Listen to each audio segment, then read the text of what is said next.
Penyakit autoimun banyak sekali sekarang kasusnya, dan dari hari ke hari semakin bertambah banyak orang-orang yang mengidap autoimun. Autoimun sendiri adalah suatu kondisi di mana sistem kekebalan tubuh seseorang ini menyerang jaringan atau organ tubuhnya sendiri. Jadi di mana biasanya ini kekebalan tubuh seseorang seharusnya melindungi organ-organ tubuhnya sendiri, atau sistem kekebalan tubuhnya ini sendiri memerangi zat-zat asing yang masuk ke dalam tubuh sendiri.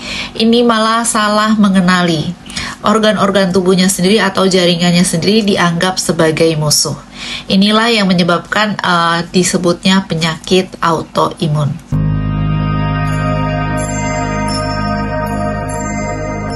Atma, namaste, saya Ivani Chandra. Halo teman-teman semua, apa kabar? Semoga semuanya selalu dalam keadaan yang sehat dan selalu dalam lindungan Tuhan. Penyakit autoimun dapat menyerang organ-organ tubuh tergantung bagian mana nih yang mau diserang. Organ-organ tubuh atau jaringan-jaringan tubuh atau sistem dari tubuh seseorang.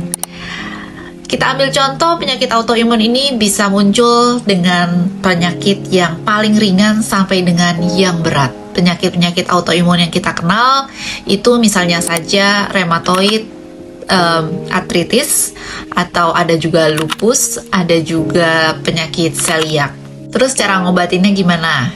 Karena autoimun itu ada hubungannya dengan kekebalan tubuh, maka kita harus menjaga sistem kekebalan tubuh kita sendiri.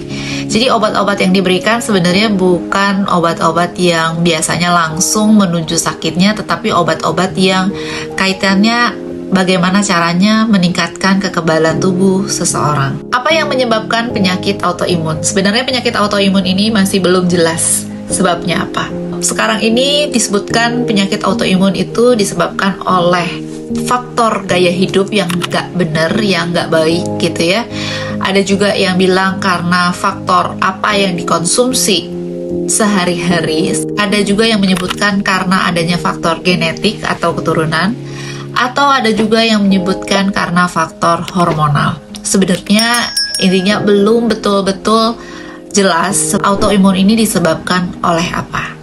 Tetapi di dunia psikis, jadi ini adalah penyakit yang erat kaitannya dengan penerimaan diri. Apakah diri kita accept apa yang kita sudah punya saat ini? Apakah kamu yang mungkin saat ini sedang menderita penyakit autoimun merasa diri kamu cukup? Atau selalu merasa bahwa kamu kurang dan kurang? Inilah yang secara tidak langsung di alam bawah sadar akan menyerang diri kamu sendiri. Sekarang kita bahas tentang mitos atau fakta penyakit autoimun. Yang pertama adalah penyakit autoimun merupakan penyakit langka. Itu adalah mitos ya teman-teman ya. Karena penyakit autoimun sekarang ini sudah banyak sekali jenisnya. Di seluruh dunia hampir 80 jenisnya, 80 atau lebih jenis dari penyakit autoimun. Dan penyakit autoimun yang lumayan umum itu adalah penyakit autoimun yang menyerang tiroid dan lupus, dan juga penyakit alergi yang akut itu sudah masuk dalam penyakit autoimun ya. Dan penambahannya dari hari ke hari cukup tinggi, sehingga ini bukan lagi merupakan satu mitos bahwa penyakit autoimun adalah penyakit langka. Mitos yang kedua adalah penyakit autoimun hanya menyerang wanita. Salah atau betul? Ya itu salah ya.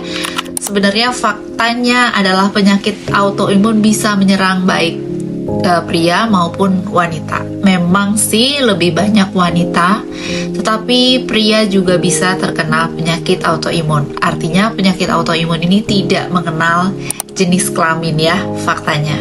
Yang ketiga, penyakit autoimun adalah penyakit keturunan. Ini juga adalah mitos ya. Penyakit autoimun ini juga ada yang muncul bukan karena keturunan, tetapi juga bisa disebabkan karena gaya hidup, karena lingkungan, karena apa yang dikonsumsi, karena infeksi ya ditemui itu ya, atau juga apapun ya. Karena penyakit autoimun juga sebenarnya belum jelas karena apa, dan genetik bukan satu-satunya faktor yang menyebabkan autoimun. Jadi ini adalah mitos. Yang keempat, autoimun hanya menyerang organ tertentu saja. Ini adalah Mitos. Autoimun jenis lupus ini menyerang hampir semua organ tubuh, menyerang kulit, menyerang organ-organ tubuh penting di dalam tubuh kita, seperti misalnya ginjal atau organ lainnya, atau bahkan sistem pernafasan. Ini lupus ya. Atau ada juga multiple sclerosis yang menyerang di bagian saraf pusat. Jadi sebenarnya mitos kalau autoimun itu hanya menyerang bagian tertentu. Autoimun bisa menyerang apapun juga. Yang kelima, autoimun tidak dapat disembuhkan. Ini adalah mitos ya teman-teman. Autoimun memang tidak ada obat khusus. Jadi pengobatan autoimun adalah dengan melakukan pengobatan pada organ-organ tubuh yang diserang. Jadi kalau diserangnya di bagian kulit ya yang diobatin yang di kulit. Yang diserang di mana nih? Di organ ginjal misalnya, ya akan diobati adalah bagian ginjal dan seterusnya. Tetapi dengan pengobatan yang holistik ya, biasanya kami di vibrational healing atau di pranic healing itu juga mengobati autoimun secara keseluruhan, di mana kami juga mengobati bagian psikisnya nih.